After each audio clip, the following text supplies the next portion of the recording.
A few weeks ago, someone hired Greg Faxon as their business coach, which is pretty normal since Greg's coached over 100 coaches and service providers over the last 10 years, except for how they found him. Nobody Googled him, nobody referred him. They asked ChatGPT to recommend a business coach, and ChatGPT recommended Greg by name. It even described how he works. ChatGPT said, Greg's one-on-one coaching could help you. His coaching places emphasis on strategy and systems, and that recommendation came from one article on his website. I'm Jenny Lakenan. I have spent years building websites for coaches and consultants, and a lot of my clients have come to me from Google. So when I heard ChatGPT was sending Greg paying clients, it stopped me in my tracks, and I had to get him on a call to ask exactly how he has been making that happen. Greg Faxon is a business coach for coaches and service-based entrepreneurs, and he figured out how to get found and recommended by AI before most people knew that was even possible. And today he's breaking down exactly how he does it. So, Greg, welcome. Thanks, Jenny. Okay, so I teased it, but let's go ahead and get into it. Somebody became a paying client of yours, and the way they found you was by asking ChatGPT to recommend a coach. So take me back to that. Like, when did you first realize that was happening? Sure. So on my application form, I ask, where people found me. And more over the last 12 months, I've started to see ChatGPT or other AI engines being what people suggest. What was really interesting about this specific case you mentioned is that I'd gotten clients from ChatGPT before, but this client in particular, I ask on the form, what did you type into ChatGPT to actually get recommended to me? And the language they used was that ChatGPT used was, if you're already making some money but want to simplify your offers and grow sustainably, Greg's one-on-one coaching could help. His coaching places emphasis on strategy and systems. This is actually a couple, the two people that are married that run their business together, and they support people in basically getting into real estate and teach a specific strategy for real estate investing. And so they're coaches, they're teachers and educators. And what was cool was that that was the first application I got from ChatGPT that was essentially seeded. There's this concept now called LLM seeding that was based specifically on an article I wrote trying to get recommendations from ChatGPT. So the article is called "The Best Business Coach for Coaches, Backed by Data." And I surveyed my audience. I said, for any of you who's done a business coaching program, what was the program? Who ran it? What did you like? What didn't you like? And then rating it, I think, out of 10 stars. And I put the top people in there in the article. And I was in the article as well as one of the top picks. It's my audience. So That's fortunately, key. my audience doesn't hate me. And the specific way that ChatGPT described me based on the application from this lead and eventually client was basically what I wrote to describe myself in the article. There was very clear positioning of each of the top business coaching picks there. And I wanted to position myself as someone for more established entrepreneurs in the revenue range of, 10 to 25K per month that wanted to simplify down and scale up.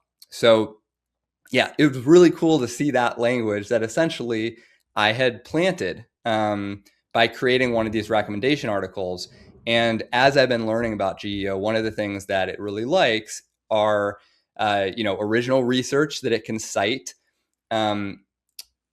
comparisons that have a similar paragraph format, right? So this is like, here's the investment, here's who this is best for, comparison tables, makes it really easy for these AI chatbots to pull information.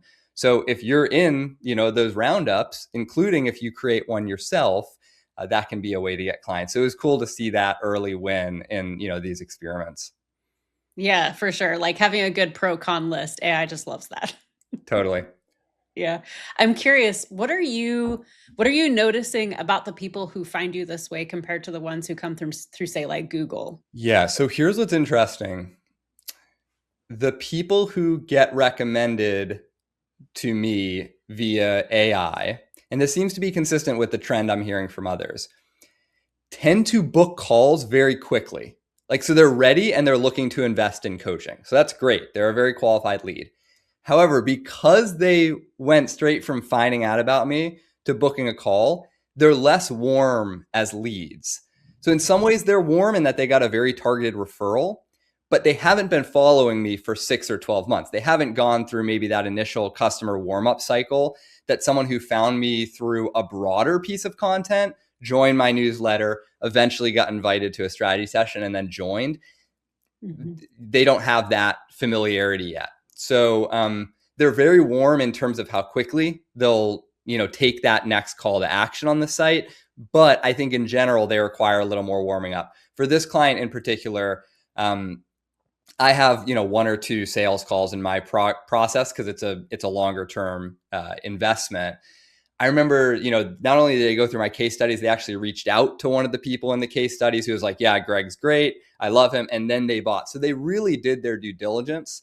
And so I think that's interesting. I don't know exactly what to make of that. These clients are closing. They're good leads. But Mm-hmm. in some ways, the sales cycle is maybe faster than you would expect and be used to for other ways of finding you. Yeah, like maybe they haven't sat on your email list for 6 months debating about it, but they're really primed to say yes because they're actively searching for this potential solution. I'm curious, is there any B2B research or B2C research that's been done on those conversion rates? That would be really interesting to see.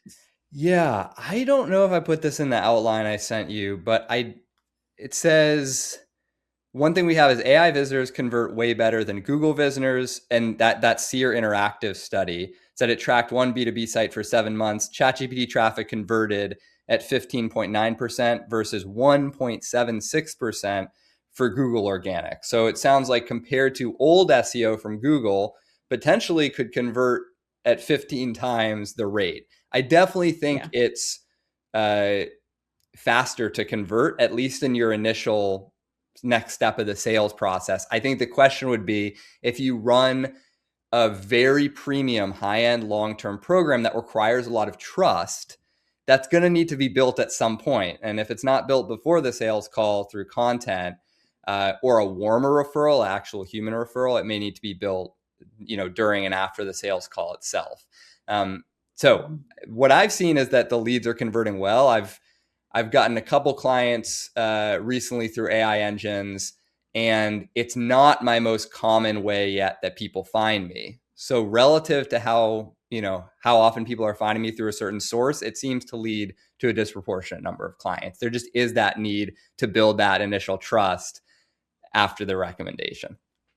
Yeah, no, that totally makes sense. It reminds me about the conversion rate too probably depends a lot on what is the content that AI is giving them that is leading them to you. Like if it's recommending you by name, great, but if you're asking a question that then it's surfacing like a YouTube video that you created that it answers, I mean, video is such a fast like trust building piece Yeah. of marketing collateral. So, like one of my friends, he was looking to hire a LinkedIn coach, but wasn't actively quite searching. He just was like learning about LinkedIn, and he like found this YouTube video. I don't know if it was on AI, but I just know that he like watched one video. It was just a really great case study video, and he like got on a call and he booked with this coach like right away because Yeah. he was like, I'm sold, and all it took was that one really, really great video. So Yeah. yeah, I bet that would impact it too. You said we're really earlier on, and I'm just curious, like, if this is basically where SEO was years ago, where do you think that this all goes from here as far as GEO taking over the market? Well, in any new marketing channel, whether it's a new social media platform or a new way to advertise, there's always a window of opportunity before it becomes saturated, where other people have recognized the opportunity and the best practices are established. So the pros of getting in early, just like if you learned about SEO in 2010, is it would be much easier to rank at the top of Google because not as Mhm. many people were aware of the strategy and knew how to do it. In the same way, if you got started on YouTube or Instagram or TikTok right when those platforms were growing, there's fewer people to choose from, so you're in better shape. And also, there can be something, although this isn't my style with SEO, and I don't know how possible it is with AI, where there is some gamemanship that can take place at the beginning of a platform. Like I think it's very hard to game the Google traditional SEO algorithm now. Really, the best content and the most backlinks wins. But like this thing with GEO, being able to make my own roundup post and then get cited is pretty sweet. I don't know if that's going to be an opportunity necessarily 5 years from now. So I think for people who are willing to go up a learning curve, including discover things that that even established marketers don't know yet, there's going to be disproportionate benefits. I think ultimately this is going to be one of the main, I would say probably top 3 ways that people are going to research and buy stuff. And that's true for e-commerce probably. And it's also going to be true of high-end services like what we offer. Mm-hmm. Yeah, for sure. Yeah. Like, how soon is it that there is no Google search bar anymore? It's just the Gemini chat box. Yeah. Like, yeah. I mean, referrals are the OG of marketing. They're the tried and true. Ask someone you trust who understands your situation, and whoever they recommend, you just go with that, because then you don't have to do your own legwork and research. Well, people more and more are trusting that AI can make a good recommendation because they're pouring everything, in my case, everything about their business. They're going back and forth on it. So when they ask for a recommendation, that recommendation should be targeted. It should be like, imagine you know someone who's the smartest person in the world, the most well-connected person in the world, and really understands you and wants to help you. And you ask them for a referral on something, you're going to follow up on that referral. So you really want to be in that list of top recommended providers when someone makes what we'd call like a bottom of funnel request. Like, they're not just researching information about a topic, but they're actually ready to purchase a solution, and they're looking for the right solutions. That's another big difference between GEO and traditional SEO. SEO is focused a lot on top of funnel things. So like when I would get clients through SEO, I'd write about the best coaching niches, a list of best coaching websites, how to get coaching clients. These were like educational, informational searches. It's not someone looking for a consultant yet for their business. It's someone who's just like, let me learn about how to do this. With GEO, it seems to be that we want to target people who are bottom of funnel looking for solutions and then get recommended as that solution, which is why this example of the best business coach for coaches was a good example of a bottom of funnel query. People are shopping for a coach in that case. Yeah. Yeah. It shows intent. Yeah. Well, and just to kind of like take a few steps back, we've been talking a lot about GEO and how you've been getting clients from it. But for anyone who's never heard of GEO before, can you tell us what it is in plain English and how it differs from SEO? Yeah, it's general engine optimization. People are still, I think, playing around with terms here like, is it AI SEO? Is it LLM SEO? And it seems like AIO, GEO AEO. it seems like that's going to win out. We'll see. But versus SEO is search engine optimization, just focused on, can I rank essentially in Google? There's other search engines, but essentially we're talking about ranking on the first page of Google for different keyword terms. GEO is, are you going to get recommended in these AI engines, which could be Google AI overviews, just the Google AI mode, Claude, Perplexity, ChatGPT. Mm-hmm. Yeah. Yeah. So really, like, GEO is similar to SEO, but like, what really, if I'm optimizing for SEO, am I also optimizing for GEO? I think that's a question that a lot of people have. It seems like if you are optimized for SEO, you have a head start, and that a lot of the fundamentals of SEO are still going to be relevant to being cited by things like ChatGPT with GEO. So things like, your site is fast, the site is structure is simple, the content is clear. Even ranking for certain keywords can be helpful, although it's not necessarily the case that you have to rank in the top 10 on Google in order to be recommended by something like ChatGPT. So a lot of the fundamentals in terms of the content and then the website that you have are still relevant, but this seems to be like a layer on top to then optimize for things like ChatGPT. Yeah. Yeah. Well, and I've heard too that, like, especially if a brand is like larger, like the more enterprise brands, they're not just worried about people finding them on AI search engines. They're also worried about or thinking about brand management, like reputation management, because like there's nowhere to hide with AI. search. Like if someone trashes you on Reddit, and or a lot of people are trashing you on Reddit or wherever they're talking about you, like AI loves to insert its unsolicited opinion, and it's probably going to find that, and it's going to insert it into what people, what Yeah. its AI summary says about you. And I think that speaks to a really important difference with GEO is that whereas SEO was based on keywords and links and ranking essentially on Google, AI operates via consensus and mentions. So it's basically like, Mhm. it's almost like if you were to say, I'm going to devote my own hour to doing this research, and I'm going to look on Reddit, and I'm going to do some Google searches, and I'm going to look on social media and YouTube and try to figure out who, in my case, is a good business coach that I should trust for this specific problem. AI is essentially needing to do that for the user. So as opposed to getting backlinks, even if someone just mentions my name, they don't need to link to my site on another website. That's going to be taken into account. And the overall vibe of that mention is taken into account. Is it positive? Is it negative? Is it neutral? And so, yeah, it seems to be, I think this is actually going to be refreshing for a lot of people who were turned off by the technical parts of SEO and are like, I got to get backlinks, or I need to know which keywords to put into my headline.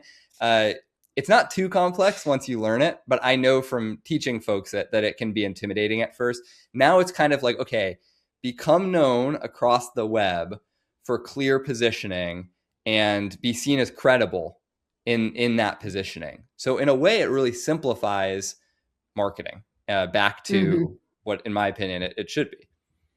Mm-hmm. Yeah. And that is me. Like I am definitely in that boat. I know a lot about SEO. I've built websites for a long time, gotten clients from Google, but just that technicality of it feels so kind of not inhuman, but just cold to me. And so I love the aspect of geo where it's like, hey, we're just building relationships. We're trying to, build this kind of reputation on the internet, and I can get behind that so much more easily. Yeah, for sure. Yeah. And so I think one difference is now it's not just on your site, not just the stuff on your site that matters. It's the way Mhm. other people are talking about you off your site. That was the case with SEO too. If people were linking back to you, it was super helpful. But Mhm. I guess an analogy is when my wife and I got married, I remember we were planning the wedding. Any search term we put into Google, this is back in SEO days, always brought us to the not.com. They had an article about anything, planning the flowers or the food. And so I was like, okay, not.com is obviously the place to be. And they sell wedding websites, which I don't think we purchased through them, but a lot of people just use the not.com for their wedding websites. And then because they have great content marketing, it converts into customers. You kind of want that with GEO, whatever someone searches, uh, they're going to find you. But in this case, AI is doing the searching across the web. So it's not just enough to have blog posts on different keywords, which is what I spent years building to get leads. I'm also now conscious of making more YouTube videos, starting to think about, do I need to be more present on Reddit? Because that's a disproportionate amount of citations, poll research from Reddit, which is kind of weird when you think about it. It's like three random guys talking about, which bike Yeah. they liked. And somehow that becomes Yes. the bike brand that gets recommended. But hey, that's where we're at right now. So, Yes. Yeah. Well, it's because Reddit is allowing their data to train the models. mm, That's why. right.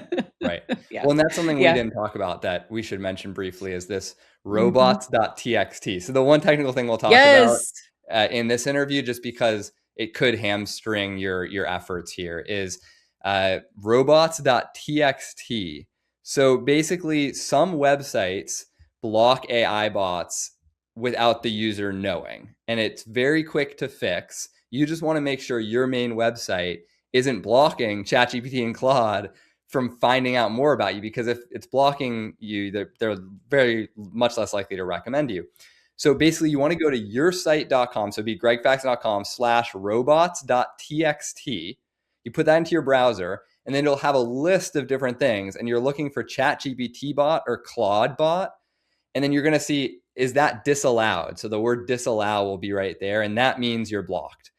In Squarespace, they're allowed by default. So unless you've gone in and said block crawlers, which is under settings, you're good to go on that. in WordPress you can maybe speak to better, but you want to watch out for like Cloudflare and other things on top of WordPress that might be blocking AI bots. Yeah. And there are SEO plugins you can install, like Yoast is the one that we use a lot, that will install robots.txt for you with a click of a button. Um, and even still, like even without that, I think that AI can crawl the site fine, unless, yeah, you have like a Cloudflare or a WordFence or another tool that is potentially blocking traffic. But that's probably not going to be the case unless you have set up like some kind of blocking on your website because you've dealt with spam from, overseas and you're trying to like mitigate it. Then you might want to, just check with your developer on that. But yeah, I think that it's an easy thing to check. It's not going to hurt. Like you should just look into it. What about speed? Like, I'm curious, do you think that what's the impact of page performance and, page speed on your website to your geo? It seems to be that it's the same as what made good SEO. So Hmm. mobile friendly, the site is fast. You can use Google Page Speed or other websites to test the speed and see what's slowing it down. Oftentimes, it's like if you have a fancy JavaScript plugin or something like that. I remember back in the day, I had this like there's a plugin I think called Share This or something, and it would have down the side like the different social media platforms.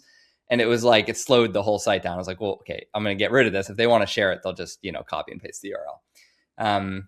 Images can take up a lot of space and slow the site down. So I use tinyjpg.com, and it like reduces the file size without losing a ton of the quality, especially in blog Hmm. posts where I use a lot of images. But on your homepage, especially, like we get these nice headshots done, and then the photographer gives it to us and we put it right up there, and it's like, a million It's pixels and huge. slows the site down. Yeah. Where it's not actually ever going to be displayed that big. So um, yeah, I would say this is just SEO basics. You don't need to optimize it to the nth degree, the speed of your site. It just needs to be like, all right, if I go to the site in a new browser with no cache, like, is it taking an annoying amount of time to load, or is it pretty fast? If Yeah. that's Yeah. happening, you're probably in good shape for LLMs. Yeah, and you can tell because you look at it in a private window or incognito, and the image loads in sections, like down the page, and you're like, "Oh my gosh." Yeah.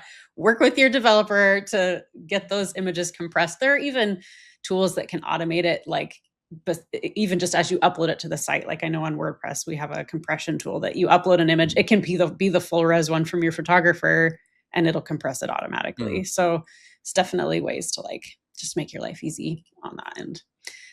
Okay, so once they figure out, okay, we're not blocked. So what kind of content is ChatGPT or Claude or these AI engines actually going to pick up and recommend?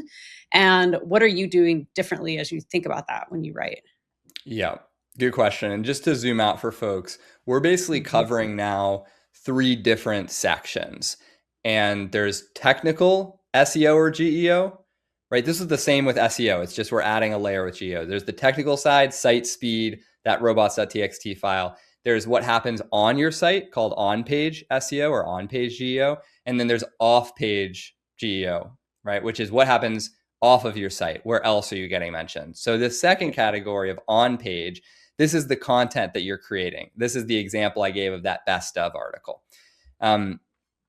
We want to focus our content on answering actual questions clients are asking, which was the case with keyword research with SEO. You'd choose a topic based on what people were searching for.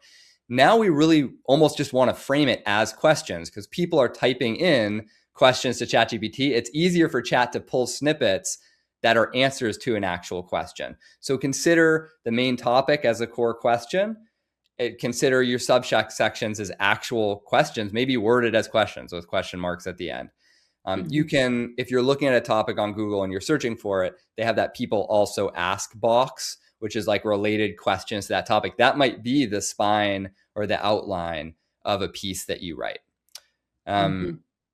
We also want to make it easy for them to pull the answer quickly. So we don't want to frame a question up top of the article and then go on this long, meandering New Yorker type style. And then at the very end, we give them the answer. We should pretty much have a summary and answer that's clear that it can pull from quickly. The idea is like the easier you are to find and scrape and cite, the easier Mhm. it is for you to get recommended. Again, using this analogy of like a friend of you who's doing the research for you and taking an hour looking across the web, assume they're lazy and make it easy for them to pull from the sources that are easiest. So we want to make it Hmm. scannable, which is true of SEO as well, but even more important with geo. Headings, bullet points, FAQ sections are really big with geo because again, they're formatted as question answers, and tables. So you could probably show on the screen when we edit this the how to find a business coach that doesn't suck. So I rewrote this article. I think it was originally called like why you should hire a business coach, and I was getting leads from it. Because it was ranking on the first page when people typed in business coach. It's like awesome if you're a business coach. And I wanted to update it, and I want it to be able to be more easily cited by chatbots. So I added a bunch of tables in there. I added comparison tables. I added little snippets. I just made it really visual and easy for ChatGPT and others to cite that information. Yeah, that's super smart. Well, and you had included in your notes too that 44% of ChatGPT citations come from the first third of the page. So I think your point of like, hey, when you have a blog post that answers a specific question, make sure the answer to that question is like in the first paragraph or in the first Yeah. couple paragraphs, because that's going to be where the LLMs, where the AI models are pulling a lot of answers from.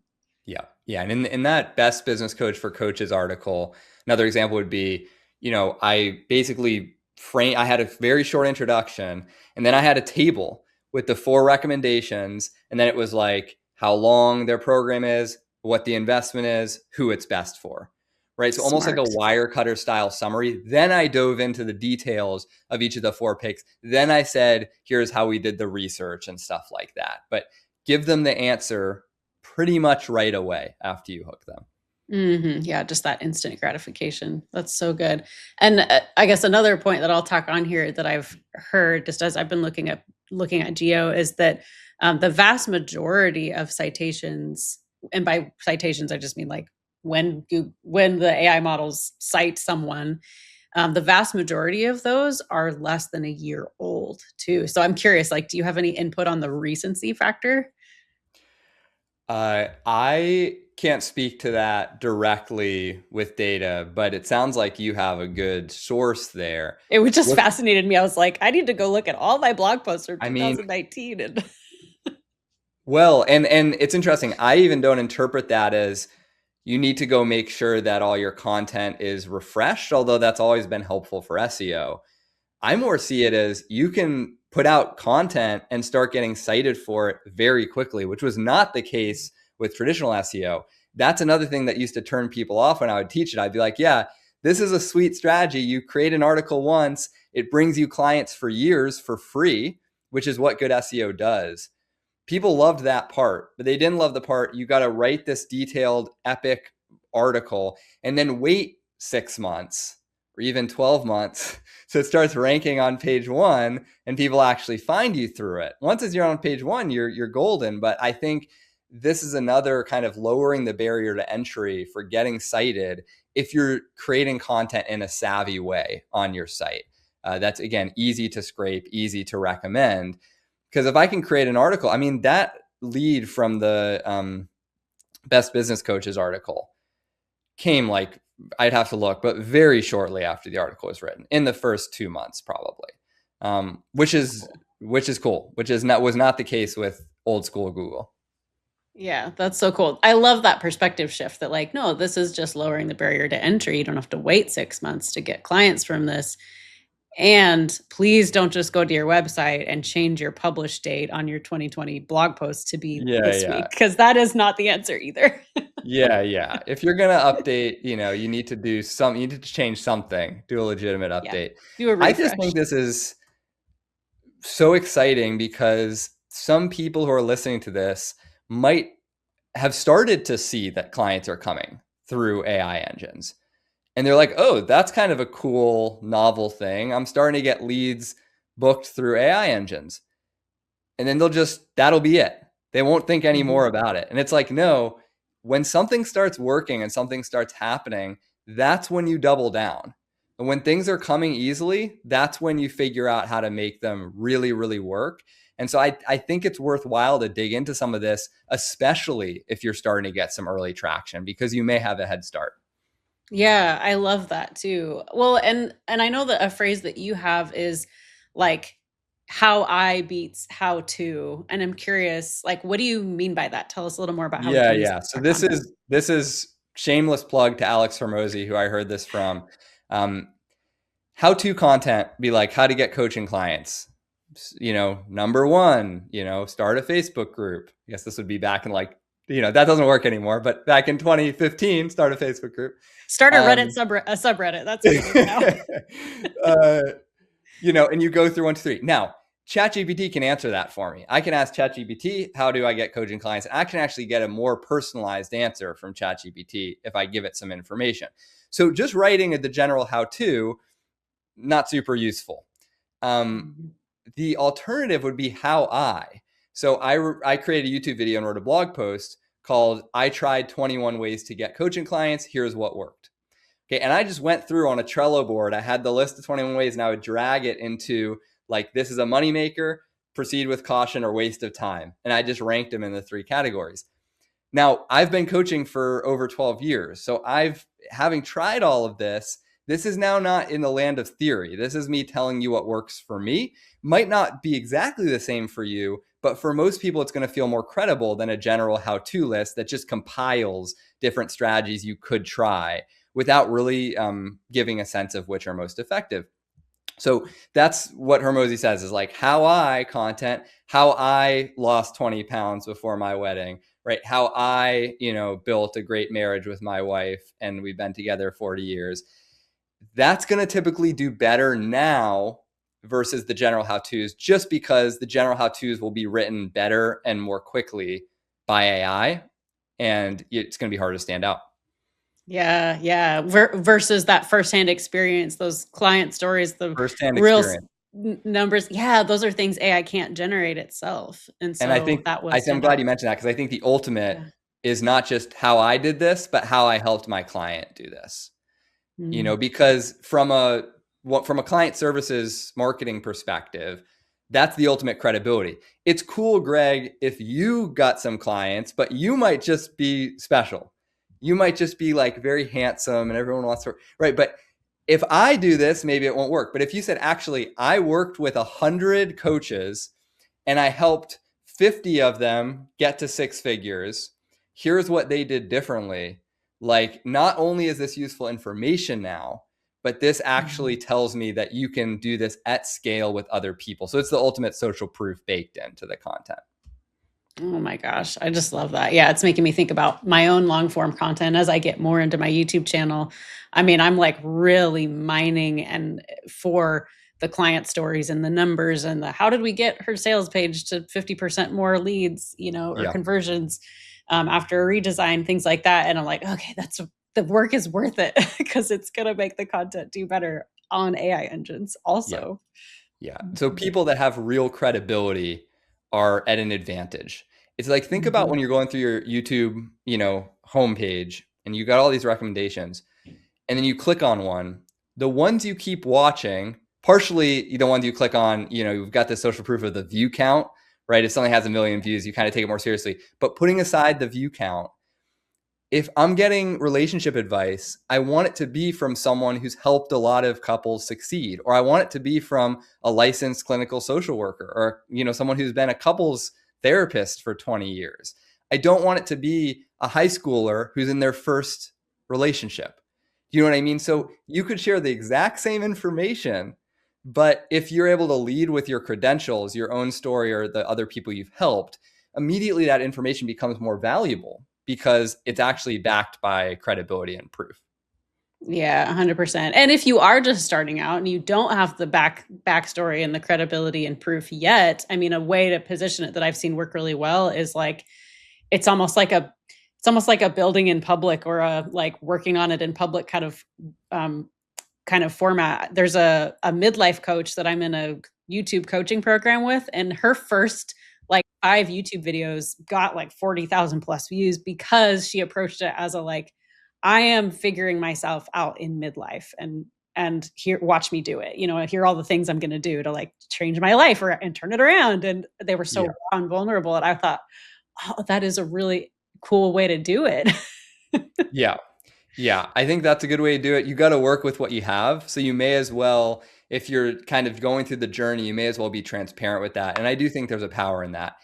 I don't think it's as effective for actually getting clients as if you're able to share your own success, or ideally, the actual proof and case studies of people you've already helped.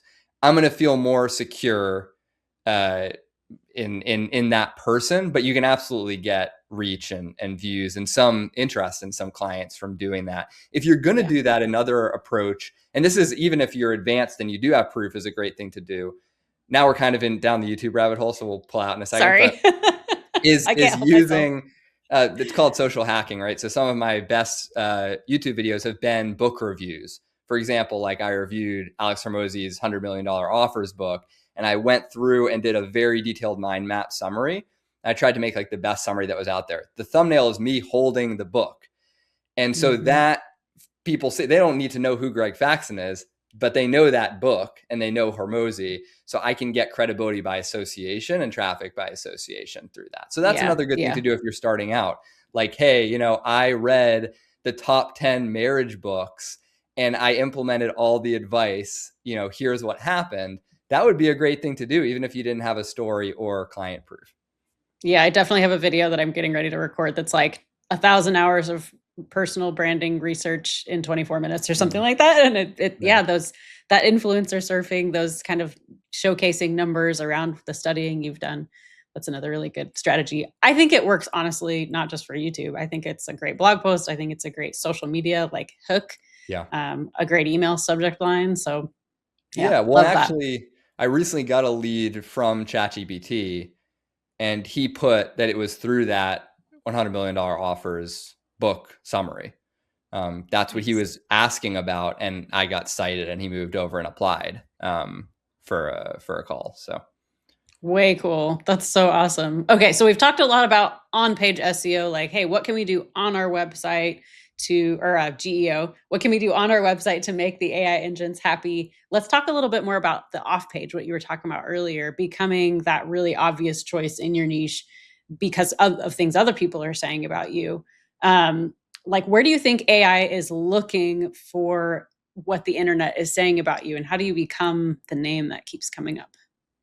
Yeah, so our understanding right now seems to be that most of the AI citations come from your website. So this is secondarily to what we were just talking about your on-page GEO, but there's these other third-party sources. So AI likes to use Reddit, YouTube, and LinkedIn in particular to pull from, and whatever they pull from is also what they end up being able to recommend. So this is where I said at the beginning, I'm not just focused on my site now. I'm focused on other platforms as well, and being multi-platform. So we want to show up where our clients are already asking questions. This includes being featured on things like we're doing this interview, right? So being featured on podcast interviews, other people's videos, other people's roundup posts, right? If you could be known as the best, X person in your niche, the best health coach for women or whatever it is, you're featured in a roundup on a very credible site. That's probably even better than making your own roundup post. It's harder to control, but that would be ideal. Yeah, for sure. Yeah. Well, and like we talked about earlier, Reddit is this is just what I've heard, is that they did sell their data to ChatGPT and Claude so that they could train their models, and that's why Reddit is often so cited. And I mean, I know there's a relationship coach I know that is killing it on Reddit because and without very much effort, because she's just kind of like built a community there. And so I think that it's like, we're making a case for like, yes, making sure that that people are saying good things about you on these channels, but it also helps if you have a presence on those channels. Right. And LinkedIn, YouTube, and Reddit are definitely like the top 3 external sources that the models are citing. I'm curious, why do you think, just we haven't talked about consistency yet, but I want to talk about it because I think it's really important in marketing in general. And I'm curious, like, why do you think describing yourself the same way, or let me state this in a different way. Why does describing yourself the same way everywhere matter so much to AI specifically, not just consistency as a general principle? Yeah, I think that keep using the analogy of like the world's smartest friend, right? So it's helpful to be known within your community for one thing. So let's say I go to a conference, right? And there's a bunch of consultants and coaches and service-based business owners at the conference. In each of those conversations, if I want, I can describe myself as the person specifically for that type of provider, right? If they run a functional medicine practice, I can say, "Yep, I work with a lot of functional medicine practices. I had this client that I worked with, and we helped grow her business." So to that person now, I'm like the perfect, most relevant solution. Now, at scale online, especially when we have AI chatbots trying to determine consensus, who is the go-to person for this specific problem, it becomes important to maintain consistency. We can't articulate ourselves in different ways on different platforms and expect that that's going to create a clear, coherent picture for something like ChatGPT to recommend. So if in one place I'm described as, someone who helps coaches figure out their niche and get their first clients, and in another place I'm positioned as helping entrepreneurs at 10 to 20K per month scale by getting more consistent clients and simplifying their offer. Well, if ChatGPT sees me in those two different lights, and then someone's typing in for a business coach who's the more established entrepreneur, I'm going to say, well, I think Greg's a good fit, but there's all these other places where he's described as a coach for newbies, right? And Yeah. so, and vice versa for the newbie coach. So I think that's why it's so important. Yeah, because then, I mean, just like people get confused, AI will get confused. And like we said earlier, with AI, there's nowhere to hide because it can literally Exactly. Yeah, I think it see was you all. always important, and maybe we could say AI, because it's so comprehensive at looking for consensus, has raised the bar on being clear. Mhm. Yeah. Yeah. That makes me think about last week. I was researching which I wanted to sign up for a new software tool to do something specific in my business. And I had a big list I was researching, and I just asked AI, like, okay, tell me about all of these, do some deep research. And it went out and found that like one of the tools had like a different business name on like their website footer versus some of their terms pages versus some of these other things. And it was like, just as a flag, like, this is a little weird, and it might signal that it's like a newer software. And I was like, okay, well, I'm not going to use that one then. I mean, it was such a Wow. tiny Yeah. detail, but Yeah. um yeah, when we're deciding between things, those tiny things make a big difference. Okay, so we talked about on-page SEO, off-page SEO, the technical pieces. How does someone actually tell if any of the work that they're doing is paying off? Because I imagine it might be harder to see than just like plain Google traffic. Yeah, I think it is harder to track, and hopefully it'll become easier. So when you were doing traditional SEO, you would typically be trying to rank your article for different keywords. And you could then see, what is my rank on the page? How many people are clicking on it? How much traffic am I getting to the site? And those were sort of the front end metrics that you were trying to manipulate in order to get clients from that content. With AI, it's trickier because they might recommend, you, and they might even cite you or cite your content. If they cite you, they'll have a link. If they recommend you, they might have a link. But it's not necessarily the case that people are going to click on the link. And it's not the case that you'll know what that person was asking that made AI recommend you. So it's a little bit more opaque now. One thing you can do is, if assuming you're tracking with Google Analytics, you can go into Google Analytics, you can go reports, acquisition, traffic acquisition, and it'll show you the breakdown. And AI recommenders and AI engines are one of those breakdowns. So in the same way I could see how much traffic am I getting from YouTube, I can also see that for AI engines. And I think they try to break it out as well by ChatGPT or Claude. And who really cares at our level of business? Unless you're like enterprise, I don't think you need to dig way deep into it. But that will give you a sense. The other thing you would see is that your direct traffic is increasing. People like typing in gregfaxon.com and going directly there. Because let's be honest, when most of us use ChatGPT, we might not click on the link. We might go open a tab and we're going to go check these people out or research them. So what it seems like a lot of people are seeing who did traditional SEO is that their clicks for their organic search results are going down and some of their organic traffic's going down.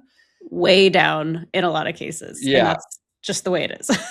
Mine is not, fortunately. Somehow mine I'm is so glad continuing for to you. increase. But you'll see those go down, but you should see direct searches go up if you're getting recommended in ChatGPT and others. So Google Analytics can undercount AI traffic for that reason, because some are going to show up as direct. Yep, I have heard that.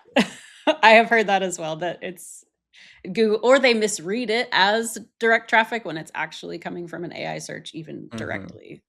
But okay. it Yeah. is what it is. So the other thing you might want to do is you might want to search in something like ChatGPT or Claude for what your ideal clients would be searching. So for me, I might say like, I'm an executive coach. I'm at 20K per month revenue. I'm getting a lot of referrals. I don't really have a consistent way to get leads. And the bottleneck right now is my time, because I'm in client delivery. And it's hard to scale because I don't have any time to work on the business. What coaches, consultants could you recommend I work with to double my business in the next year without, increasing the time spent on the business? You could enter in a really specific prompt and see who gets cited. Ideally, you're in that list, say recommend 5 to 10 coaches. If you're not in that list, who is in that list? How are they describing and positioning themselves? And then you have more work to do. Certain, SEO tracking softwares that we used to use for traditional SEO are now trying to integrate in AI visibility. In my view, it's not very helpful at this stage. And it's a little bit convoluted. Like they'll have you in the same way you would track keywords, you can like track prompts, and you can like give them specific questions to track. So I might say like, what's the best business coach for executive coaches? But like it's unlikely people are actually going to enter that exact question, or that I would know exactly what they're typing in. So I think just manually going in an incognito window, not your normal ChatGPT or Claude account, and searching is also a good way to do it. Yeah, just keeping in mind that like it's going to be a different result every time, because models don't give the same result every time. Like they'll change the order, but it is I think you're right. I think it's a great like gauge of where the ultimate way. What we really care about is, are leads saying they came through these engines? So I think that's worth restating. Those other two are sort of lead indicators. The lagging indicator that we really want is making sure you're asking in your either calendar booking or your application process where they came from, having options, and then ideally even having a follow-up question for those options saying what specifically, whether it's a blog post or AI, what specifically were you searching for, or what specifically resonated with you, so that you can get a little bit more detail about what's going on. And you can just ask people too. I've had people convert into clients. I'm like, hey, could you just send me the ChatGPT transcript? So you're my dream client. You just send me what you typed in that had it recommend me. And that can be enlightening. Oh, that would be such amazing data to have. Oh my gosh, I love that. So, okay, this has been so good. If someone's watching and they've got like 20 or 30 minutes this week, what are the first things that you would have them go do to implement Geo? Number one, take 2 minutes to check robots.txt. So type in yoursite.com/robots.txt. Look for if ChatGPT, Claude are blocked, are disallowed. And if so, you got to figure out how to change that. Number two, write a best of article for your niche. So the best health coach for women over 30, for example. So your specialty for your target client. We want to get pretty specific for GEO. So to the extent you're specific on your niche and at least your specialty, what you're known for, it's worth creating an article around that as long as there's some viable competitors that you could include. If you're truly the only person in that niche, we can't really make a best of article. It has to be large enough that there's like maybe 5 other players that you would want to compare yourself to. And it's like the classic positioning grid. Like choose some ways where you're defining yourself and find the part of the graph where you're on your own, right? These people do these things well. I do this thing well, or I'm for this specific type of person. You should be clearly positioned as the best option for the people that you want to work with. Use tables, use summary blocks, and keep every paragraph kind of format the same. So it's very easy to pull from. And you can share that example that I have from the Best Business Coaches article. For sure. Number 3, ask how they found you in your inquiry form. Start collecting data on AI referrals so that we can see if it's actually working and also get that motivation for you to keep working on this stuff and learn more about it. Love it.